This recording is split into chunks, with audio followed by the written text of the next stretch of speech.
Welcome back to the show. I'm your host, Mark Azulay, and I'm here with Jason Lange. He is a men's embodiment coach out of California, and he works with shadow work, which I'm really excited to dive into and share with the listeners. He has a group called The Heart of Shadow, which is just wrapping up your most recent cohort, and you're recruiting new people. So you can check out his website in our show links if you want to join and see what this shadow work stuff is all about. And he's also the host of the Evolutionary Men podcast. So, Jason, welcome to the show. So excited to be here, Mark. Thanks for having me. Yeah, I love talking about shadow work, man, because I think it's the next level, right? I think it's next level, and I think men have this dark shadow in them. I mean, what I tell with a lot of my guys, and I'm curious what you think about it, is that man, literally like the human male, is the apex predator of planet Earth, right? We have dominated the Earth and we've controlled so much, except for maybe the great white sharks or something, right? But that's in us. And I think it's really important as men to dive in and really understand what those shadow parts of ourselves are so that we can get a handle on it and control it and use that power in an honorable way in our communities and in our families. Yeah, shadow for me is it's where the heart is, right? That's the name of my program, and there's so much power and vitality in gold there, so to speak. And the process of taking men into this work has been a great gift for me and was a huge part of my transformation as well. And what I have found is it's just the quickest way to often quickly improve our lives in very concrete felt body ways. Hmm. Yeah. And I really like that you bring that embodiment into your work because, I think for a lot of guys, right, therapy or coaching or whatever, the traditional model of just like sitting in a room and talking for an hour is kind of foreign for us. I think we're much more physical in a lot of ways. So I think having the really embodied acts can be really powerful for guys. And like you said, really like jackhammer through and open up people. Yeah, and I've seen this, it's been so great. I became a parent 4 years ago, and as my child has started to grow, as she's grown, it's been really revolutionary for me in terms of, yeah, seeing how shadows created and how emotions are dealt with and the developmental process of a human.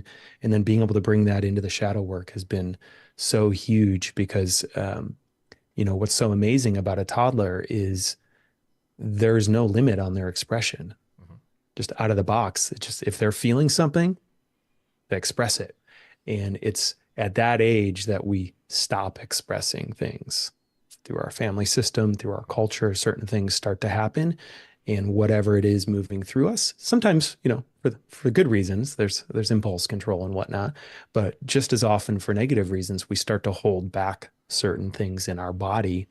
And in kind of my world, the way it works, the way shadow works is anytime we try to stop a feeling, prevent ourselves from feeling something, the way we do that is actually through musculature in our body.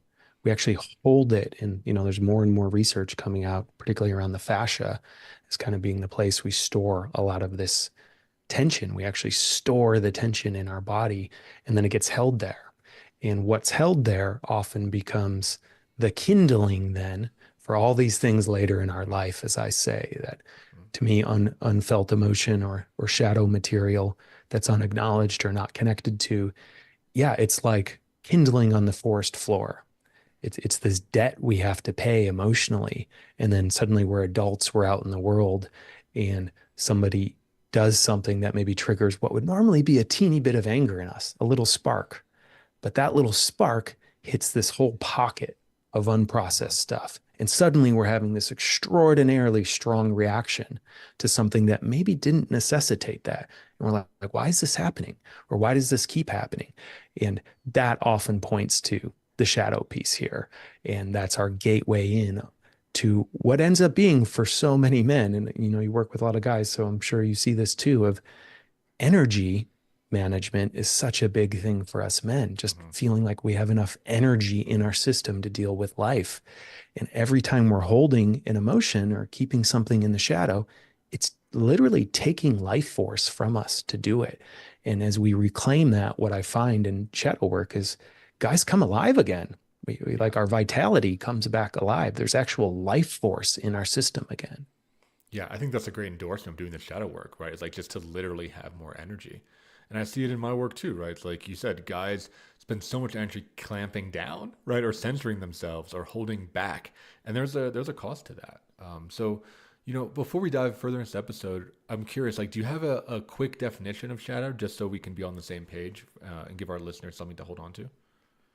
Yeah, there's lots of kind of conceptual definitions of it, but to me, it's anything that is unconscious within our system Mm-hmm.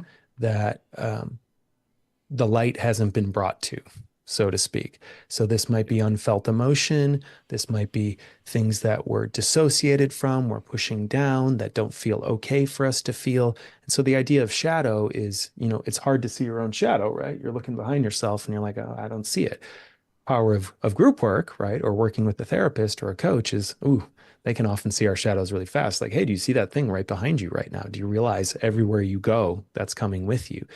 And so it's this process of, in my mind, it's unfelt or unprocessed energy and emotion Mm-hmm. that gets stuck. Um, right. So we've all heard oftentimes this platitude now of emotion, energy in motion, right? Emotion is supposed to Mm-hmm. cause a reaction and bring some kind of motion to our system and move. It's the movement of energy. It's a process.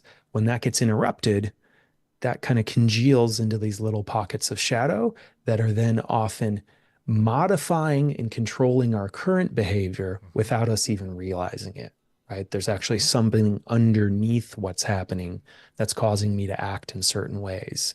And so we all have shadow. It's not a bad thing, Mm-hmm. but taking responsibility for it, I think, is one of the big steps men can take at this moment in time. Yeah, really well said. So I'm curious, and we could talk about the theory all day, but I'm curious about your story, right? So, what was your version of doing shadow work, or how'd you get into being a men's embodiment coach? Yeah, totally. So for me, it started kind of the somewhat typical story I often hear for a lot of guys is I had a pretty good childhood, right? Like my needs were met, I had a stable house. It wasn't until I kind of hit puberty that I started to notice things. I just like, I don't feel good in Mm-hmm. my body. I don't feel comfortable, particularly connecting with the opposite sex. And for me, there was a moment, maybe my junior year of high school, I was doing this like summer environmental program and my friend's dad was going to drive us all. It was like on the East Coast or something. So I was like leaving home for one of the first times, like without my parents. And they came to pick us up. And I remember hugging my mom goodbye. And it just felt really weird, like really weird. And I didn't know why. It just like was this kind of bookmark in my nervous system. And it wasn't until years later when I kind of started to get into this work, I was like, holy crap. The reason that felt weird is I literally could not tell you the time before that I had touched my mom or been touched by her. Like there Mm-hmm. was Interesting. no memory there Yeah. of Yeah. any physical touch. And as I, moved into puberty and became attracted to women, I just noticed my body would get really anxious and uncomfortable. And I didn't know how to talk to women. Felt really, it just did not feel good in my body. And it was pain around connecting to the feminine that kind of launched my whole personal growth trajectory. And that started in a more philosophical vein, but eventually led me to my first men's group, where in my first men's group, a male facilitator was working with me, and I had done some one-on-one therapy with a really nice woman who was great. But I was so good at protecting myself. Yeah. I could kind of sit there on the couch and in some ways, oh yeah, I'm okay, and like knew how to open enough to not have to open, Mm-hmm. right? Really, right, Yep. in some sense. Yep. And I'm in my this weekend with this man, and he's facilitating me, and it's my turn. And within 5 minutes, I kid you not, within 5 minutes, I'm on my back on the floor, crying, and in a very cracked young voice saying, touch me, Mm-hmm. hold me. Where are you? I need you. And just bawling, bawling. And I was like, what is going on here? I had no idea that was inside of me, right? That there was actually this deeply neglected little baby and boy that was so desperate for touch and connection that his nervous system would get overwhelmed when it was actually on the table. And that really kickstarted my trajectory to this wasn't a cognitive thing. Like I was actually talking, as like a 2 year old. My voice cracked. It was so intense. And I cried in a way I'd never cried before.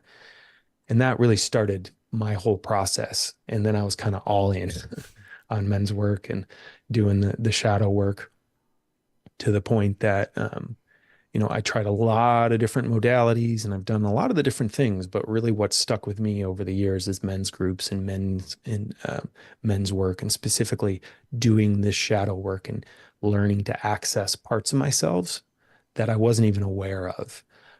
That again, were an embodied version of that and not like a cognitive part of that. And it's not like everything magically got fixed after that session with that man, but I literally felt something in my body I had never felt before. Mhm. And that is something I really see a lot in shadow work. That guys will literally tell me, I've never felt that in my body before as an adult man. And to me, that is incredibly significant. That means something is happening here at a nervous system level, something is changing.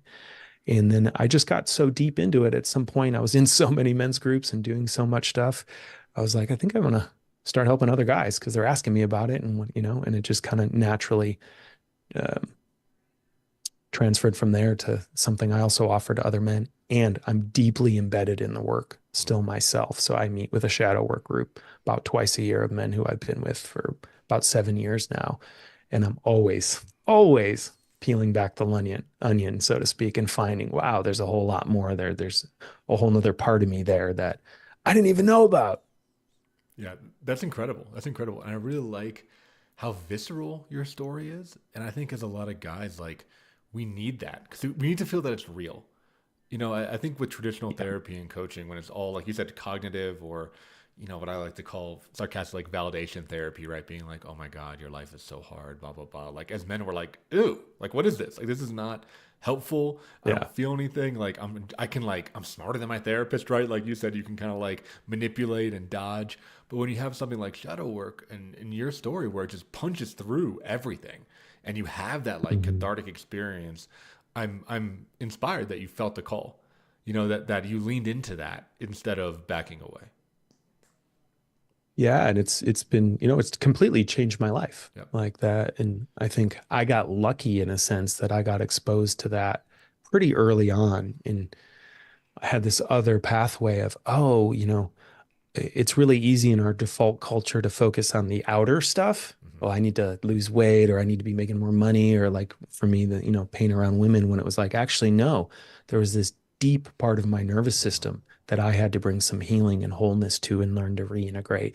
And as I did that, lo and behold, my experiences totally started to transform. Because what had been happening is, in a weird way, is that that little panicked kid who was so desperate for touch would show up and would overwhelm my nervous Hmm. system and take over.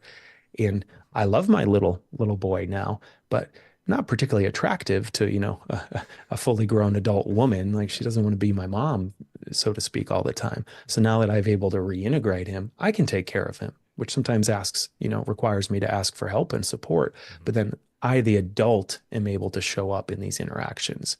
And it's just something I see with shadow work over and over and over again, how much reclamation of ourselves is in the process. And like we said, how much energy can then be liberated for the present moment. Hmm. And it's not just a cognitive thing, but it's an experiential thing, right? That's the thing that I think really makes it stick for a lot of men is it's an actual experience we have in our bodies of feeling something different than we've ever felt before.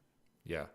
I'm wondering, do you notice any physiological changes? Because I know some guys report like you said, more energy or even weight loss or more flexibility or more physical strength or even like shaking, and spasming. Like I'm wondering, have you had any of those kind of Totally. visceral things? Yeah. I mean, in a session of deep shadow work, I've experienced it myself, and I see it all the time now in men.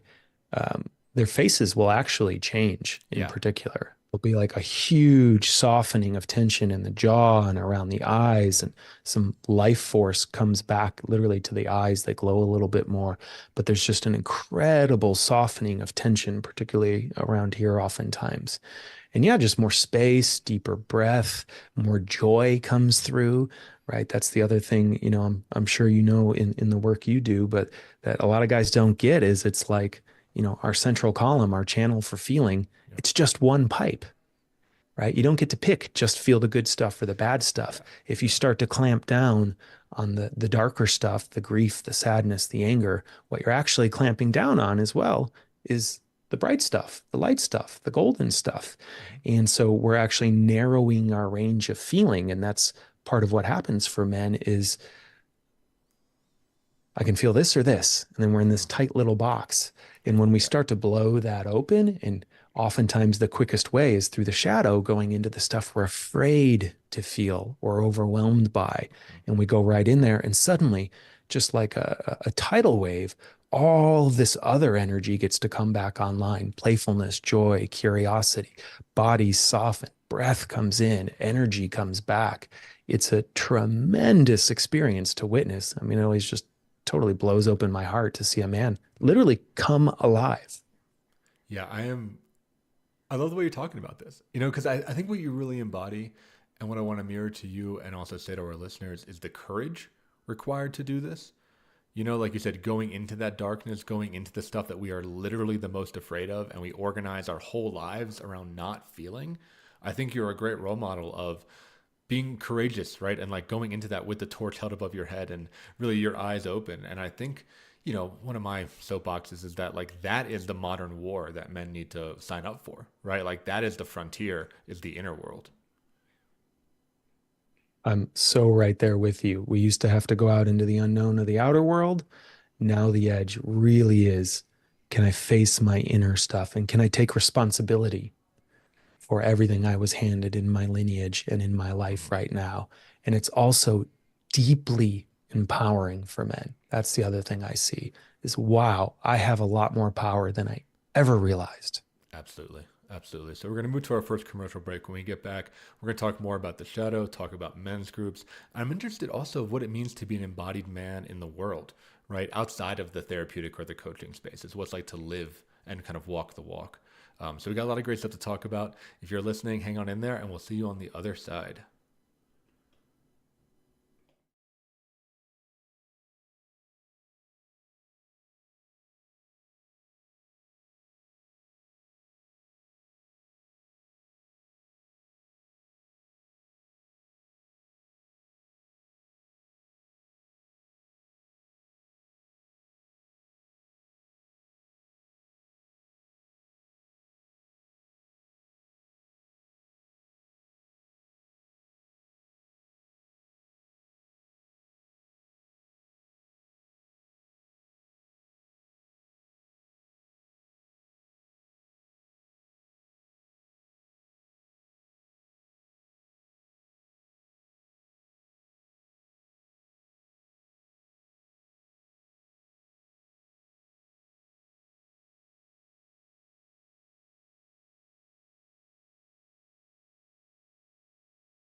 Welcome back to the show. I'm here with Jason Lang, and we're talking about the shadow, in the heart of the shadow in particular. So, Jason, I'm curious to kick off this next conversation. You talked about some of your shadow content, right? This like desire for Hmm. touch, the hurt of being neglected, right? This kind of like neediness and this want for the mother, right? The mother wound. I think it's talked about often in Hmm. men's work. I'm curious, what other content do you see in some of the guys you work with? And listeners, as Jason's talking, just see if anything evokes a feeling in you. You know, when he's going through this list, I'm wondering if anything hits a spark because that might be, a compass point to pay attention to. Yeah, absolutely. I mean, I think one context piece here is just that, yeah, right. Every time we don't feel something, it has a cost. And as men, one of our challenges at this moment in time is we are generally taught and are rewarded actually for not being in our bodies. Mm-hmm. And our emotions, they start as sensation in our bodies. So for a young age, many of us, not all of us, but have heard things like stop crying, get back up, push yourself, be tougher, right? We get all of these messages sometimes from our family, from our religion, from our culture, from particularly here in America, the kind of rugged individual man who's Mm-hmm. just tough and works hard and keeps going. But in general, what we're rewarded for is actually being disembodied. And so one of the big edges of courage is to come back into our body and feel. And so for a lot of men, we've been disembodied for a long time. And the edges, the shadows I see showing up for a lot of guys often just have to do with some of the primary emotions around anger, fear, grief, lust, things that for whatever reason we don't feel safe feeling or expressing. And so for many men, the main kind of spectrum I often tend to work is anger and anguish. It's deep grief and deep anger. Usually one of those is the portal to the other, and they're very closely related a lot of times. But I'll have men coming in who have been, holding secrets, let's say, for 20, 30, 40, 50 years that they've never shared with anyone, beliefs they've had about themselves as a kid, traumas they've had from being physically, sexually, or mentally or emotionally abused that they had just dissociated from, challenges in their relationship, their work, so many things, feelings of overwhelm and fatigue, right? So many men don't feel like it's ever okay for us to slow down and feel, wow, how I'm living my life is totally unsustainable. Mm-hmm. It's costing my body. And whatever that avenue of shadow is, um, or for some guys, it's around addictions, right? Why is it I keep looking at porn? Why do I keep drinking? Why do I keep turning for the cigarette? Right. Another way to think about shadow mark is when there's something we keep doing over and over and we don't know why, Yeah. there's often shadow material, right, powering it underneath it. And this is just a gateway in. All of it is a gateway into what has been unfelt or unexpressed or unmoved in my nervous system from my relationships, whether as a kid or currently or in life. And it's that embodied piece of actually bringing those emotions through or bringing sometimes literally the physical movement of the body through that we weren't able to bring through previously that starts to resolve or bring some of the charge off that tension. So I've worked with literally everything with men, relationships, marriages, divorce, kids, addictions, disconnect from their sexuality, you name it. Any man who tells you they don't have some shadow, run for the hills. Those are the guys I would say, don't work with those men. Look out for those men. We all have these wounds, and it's just a matter of getting access to them. And for most men, we just want to feel safe.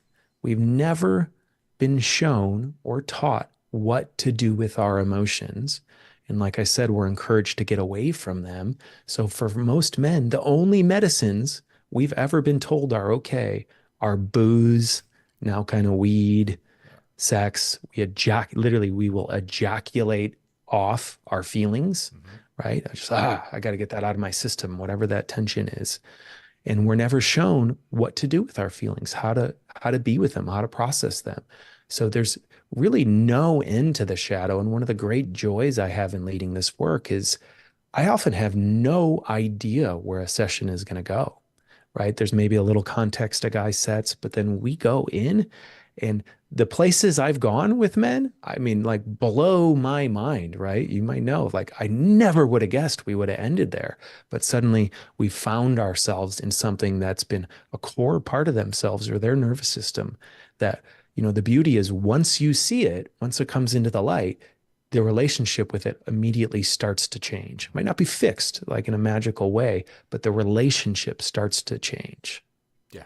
Yeah, absolutely. And I think you made a really key point there, which is that you're doing this work yourself. And that's something that I want to impress upon our listeners. If you're looking for a men's coach or a therapist or whatever, right? Like ask them like, "Are you doing this too?" Because you would be surprised of how many don't. Really, And when you're talking, Jason, about going to these extreme states, and this is what comes up in some of my men's groups or the retreats that I run out in the wilderness, right? Like it's intense. It's super intense. It's raw. I'm sure you've seen it. I've seen guys like crying, screaming, wanting to break things, being in a ball and just shaking, like spasming, like getting into these like really intense states that are deeply healing, but it does require a facilitator that can handle it and not shut it down, because if us as leaders push that away, it just further digs the hole deeper, right? It puts it more and more into the shadow. So I'm really happy that you're really highlighting that aspect because it's something that's like it's hard to screen for, but critical to ask of like, what's your story and have you done this? Yeah, and because what I found is, part of what's so valuable about that is the more I do my work, the more I'm unafraid to be with any part of my experience. Hmm. Lo and behold, Yes. the less afraid I am to be with anyone else's experience. And that's often just what we need is someone to be with us in our experience, where oftentimes no one was in our past. And that's right. The other kind of trauma that happens, the event that happens, and then there's, as Gabor says, what happens after when we're alone in it or where we can't share it. Part of what we get to do in this work is start to recontextualize that of you don't have to feel all this alone. And we're meant to grieve and to emote in community. Hmm. It's one of the most healing things there is for us. And we just need to feel safe as men. And our bodies often know what to do. They know how to release, they know how to heal. We just have to get ourselves to the right space to do it, where we feel safe and where someone can hold us. And many men just aren't used to that. They're, you know, used to holding everyone else in their life, and they often have nowhere to go where they can just be held. Sometimes that's literal in terms of actually being held by men. Other times that's just figurative in that, yeah, wherever you got right now, we're here for it. It's okay. We're not going to shut down your anger or your grief. We just want more. Like bring it.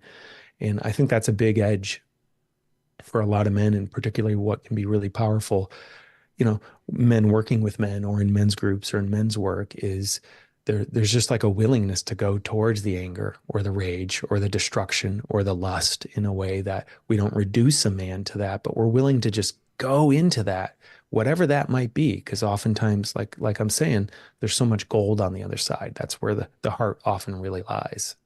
Yeah, let's talk more about male community, right? Because I think it's something that doesn't exist in the same way that it used to. And, I don't know, maybe I have like a dramatized version of the past, but it seems like there used to be the men's lodges in a lot of traditional cultures. There were hunting parties, there were work crews, right? There was a lot of men getting to know each other, needing to rely on each other through adversity, right? Through like difficult situations. But now the modern man is so isolated, and I've felt that. I've done a lot of work to connect with my own male community. I've seen that in many of my clients. We connect online, or we don't connect, right? We just talk to our spouse, and that's our only friend. I think a lot of men are feeling this loneliness, this deep loneliness and hunger for community. And when I talk to my clients that are fathers, they talk about how surface those relationships feel, right? Like literally they talk about their kid, they talk about sports, maybe talk about their dogs, they talk about the weather, Mhm. but it's not the stuff you're talking about. It's not anger and anguish and lust and grief and pain, right? Like stuff that we all carry with us. So yeah, I guess I'd encourage you to like riff on the importance of community for guys. And if you see the same thing in the men you work with, this kind of loneliness that seems to be sweeping. Yeah, it's huge. And part of my mission, I think, is every man should be in a men's group. That's kind of like part of what got me here. That's out of all the things I've done, that's been the most durable in helping me really implement and stay with the changes I want to make in my life. And I mean, the numbers are staggering. I Yeah. mean, right, male suicide is going up every year, male loneliness, the how many men don't make new friends after the age of 30. Like the stats are just unbelievable. Abysmal. Yeah, it's And they have insane. yeah. And this isn't just, oh, you feel a little lonely. Like, isn't that sad? This stuff has massive impacts on our outcomes in longevity in life, right? They have research. Being lonely like this, just as damaging as smoking a pack of cigarettes a day, being morbidly obese. There was one book, I can't remember the name right now, that came out recently that was like just joining a group of any kind can increase life expectancy 5 to 10 years. That's how important community is. And we're living in this really fractured age where we have all this faux, fake community. So we go on to social media and we get this hit of, I feel like I'm connected to that person, but it's not real, right? There's not a real time component to that in a sense. And so we're getting, I kind of call it the sugar. It's like the fake calories of connection. And then society has been moving to actually increase these things, right?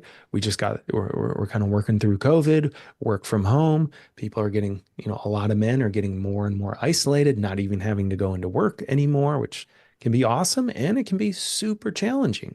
A lot of the social communities and social clubs and religious institutions, they're waning, and so men are left wondering, how do I connect, right? How do I meet other men? I work with a lot of guys who are like, I don't even know where to go to meet a man, particularly when you become a father or you become busy. And then this stuff starts to show up in our bodies. One of my partners I work with in the Heart of Shadow, he's a doctor of Chinese medicine. And one of his frustrations he started to experience was he'd be seeing clients and he would be treating the thing, but it wouldn't go away. Mhm. Their autoimmune disorders, all these different things that start to show up, particularly in our 30s and 40s, are often manifestations of early trauma and disconnection, like literally just not feeling connected. And so I'm a huge proponent to it does not make life easier to be in a group, but it gets way better. It's like increasing your capacity to handle life stress. And I see this every time I work with a group now of suddenly it's like, oh my gosh, I have more here to bring towards whatever I'm doing because I'm resourced with connection in community and other men who actually know how to be present with me. Because the other thing I think you were pointing to, Mark, is most of us men, the default culture we're taught is to relate via triangulation. You and me, and our attention is on a third thing: a sports game, a movie, an activity, hunting, something. We are connecting by having our attention on this third thing. What most men are never taught is how do we connect where our attention is on each other? Yeah. And the battery, the wattage of what can happen when you actually put your attention on each other is so tremendous, and how it can fuel us for again, just kind of tackling life's challenges. And I do one-on-one work with guys, but I'll tell you, I always encourage guys, and my preference is to do the work in a group because the work often goes deeper and faster. Because so many of the wounds we carry as men are wounds that were created in relationship, right? Shame is often a huge one for guys. And shame doesn't just happen, right? It's created relationally in a dynamic. And so that's where it needs to be healed. And that's the power of the group, of the relating, of the connecting. And the shift that I've seen men go through of this realization that, wow, other men don't have to just be my competition. Mhm. They can actually be my greatest allies is a life changer. Doesn't mean every man, but it means the cohort of men you decide, to really invest in and that can hold you, um, becomes such a resource and has been such a resource for me in my life after some genuinely really heartbreaking stuff over the last years. I literally don't know what I would have done had I not had my group as a place to bring all these parts of myself throughout it. Yeah.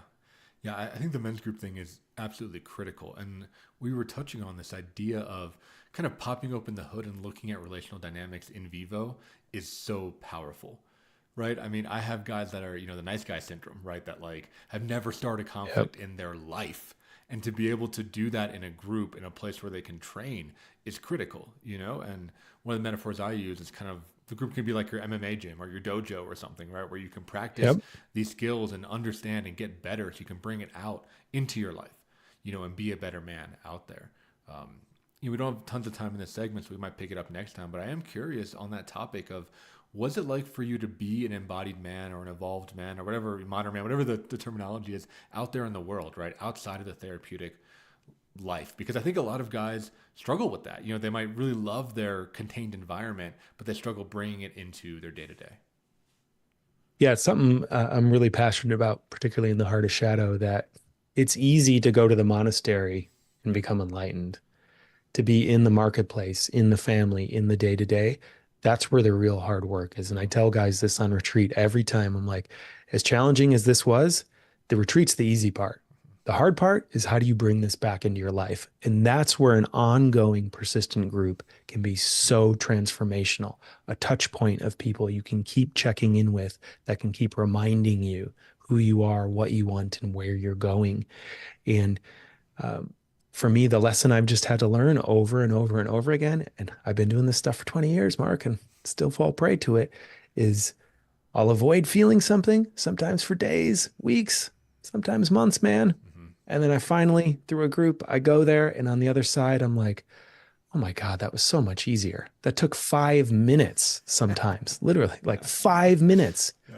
and I wasted so much energy on that. It creates so much more potential when we just go into this embodied style of living, and people, they feel more comfortable and they trust you more. Yeah. One of the things I want to leave our listeners with is this phrase I use in my groups a lot, which is depression is repression. Right. So if you're a guy out there and you're feeling depressed, it's probably just what Jason's talking about is you're just holding something. And maybe for years, maybe for months, right? Like all that energy that goes towards holding something back is causing that depression. And often there is like that key, right, that needs to be unlocked. So yeah, we're going to move into our final commercial break. When we get back, I want to talk more about how to really embody this work day to day, and Jason will provide you with some ideas and tips and tricks about how to get started if you're interested by this conversation. So thanks for listening, and we'll see you on the other side.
Welcome back to the show. I'm here with Jason Lange, and we're talking about the heart of the shadow and men's work.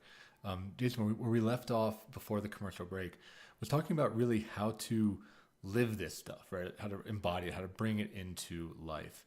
I'm curious, right? Like, for your definition, what is the embodied man? Who is the modern man? Like, what directions does masculinity need to go in order to evolve? Because I think there's very little debate. I think it's like a very difficult time to be a man right now, and I think we're under attack from all angles in a way. And I think a lot of guys are confused about what it means to be a man. So it's such a huge challenge for guys because we do not have many role Yeah. models or archetypes to lean towards.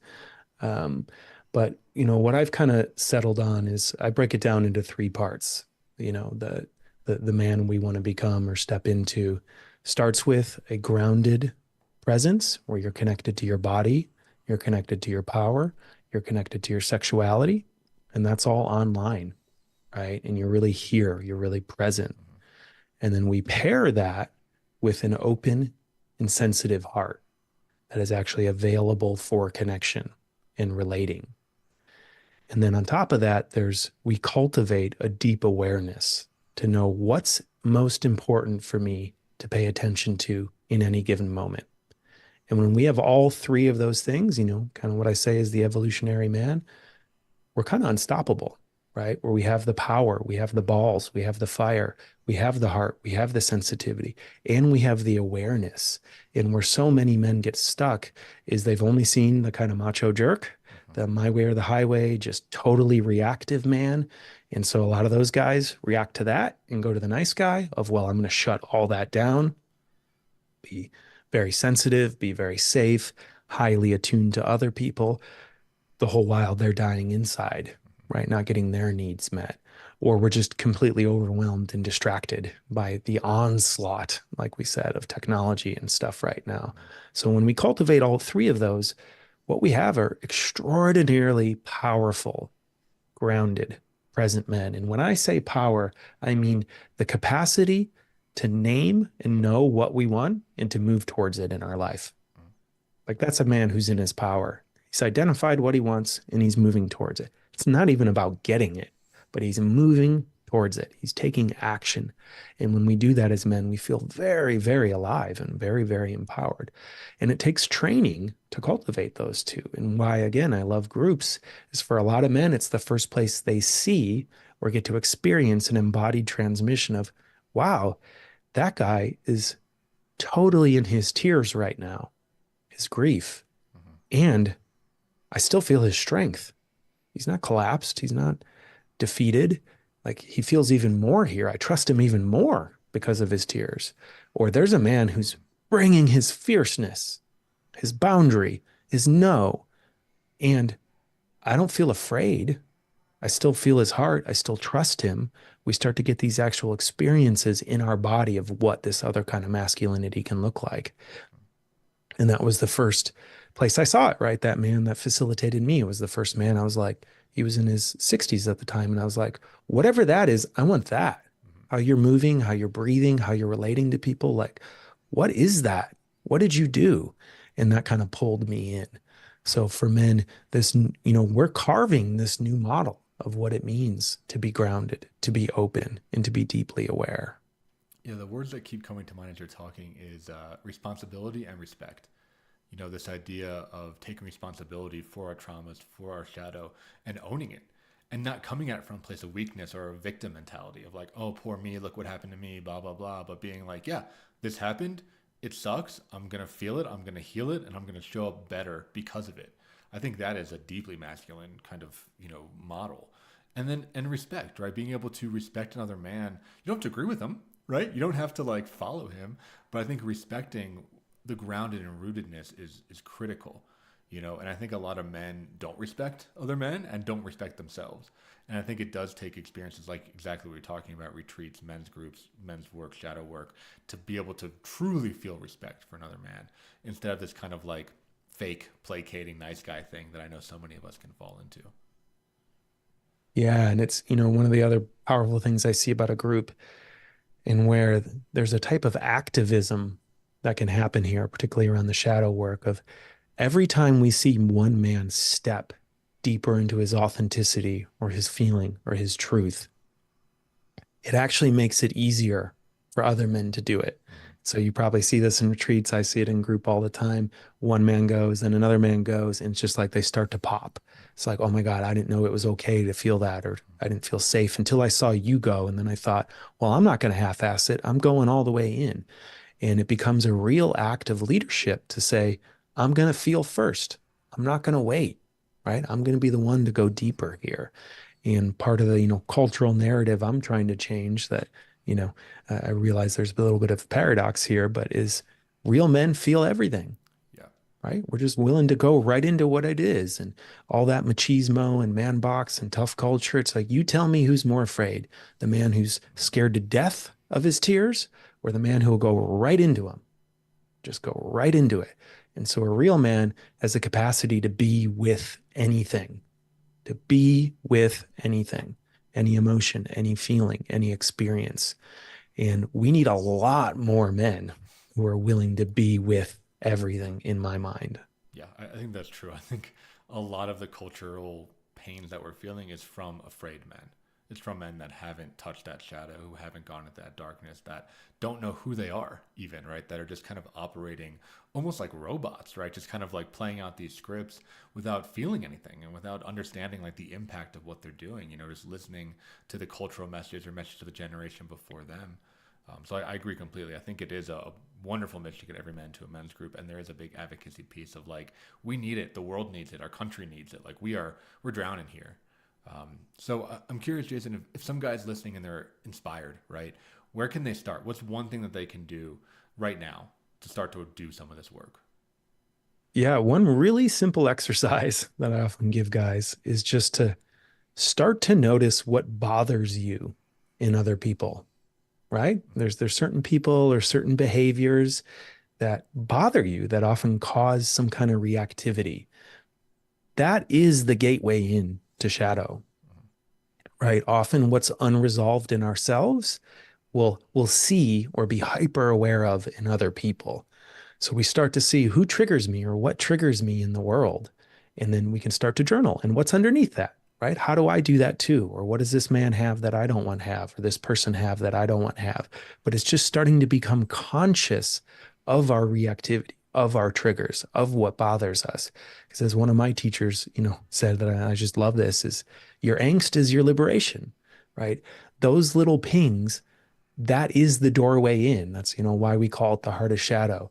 We start to look for the things that cause reactivity in us. Because when we actually consciously then go in and underneath the surface, that's where all the gold is, right? That's the old tarot, the archetype of facing the dragon. We got to go to the dark cave, face the dragon, and on the other side of that, all the treasure awaits. But so we have to start looking for our dragons. What scares us? What makes me reactive? Where do I get too angry when I don't need to be so angry? Or where do I judge other men?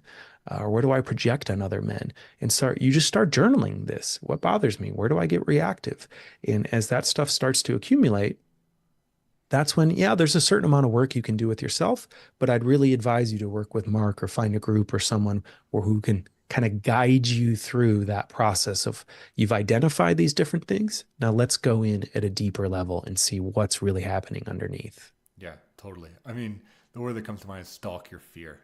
And I think like as men, it's again, it's courage, it's pure courage. It's going after It fear is.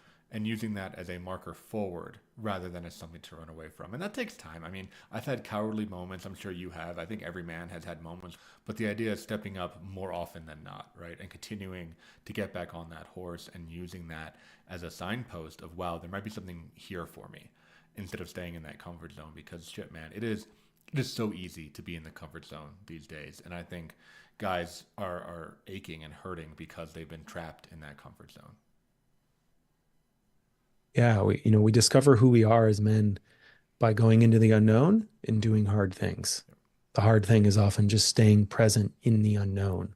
That's where, we can really learn to lead with vulnerability. I don't know how this is going to go, but I'm going to go right into it.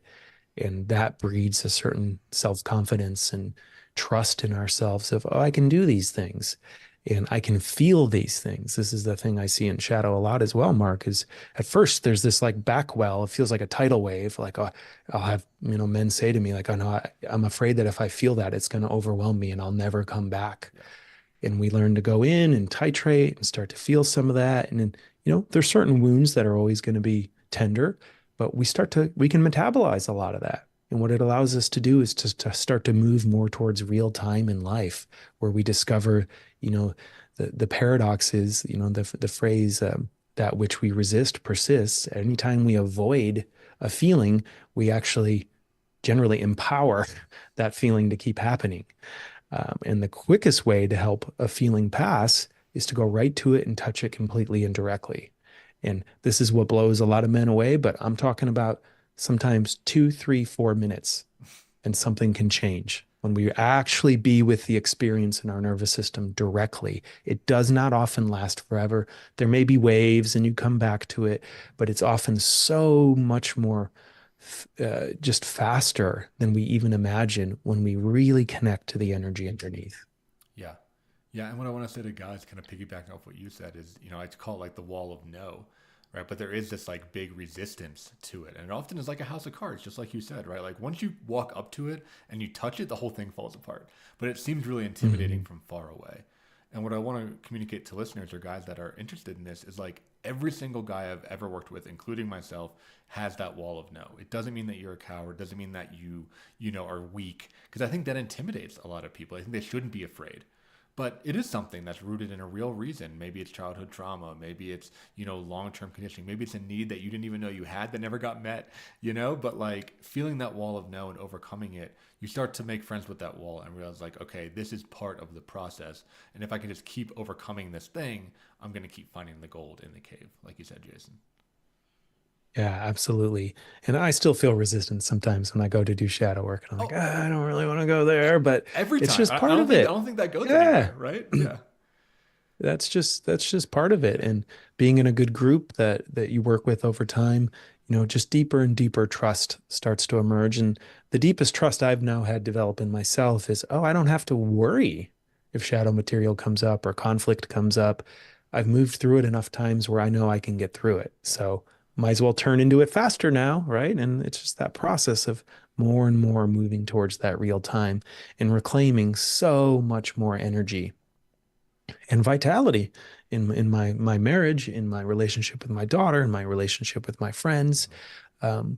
It's just extraordinary. And what I've seen with men, come back online as they go to these places that they're often afraid to and deal with this stuff that sometimes we've been holding for decades and sometimes isn't even, our own patterns in our nervous Yeah. system or our family system that go back to our father's father's father or our mother's mother's mother.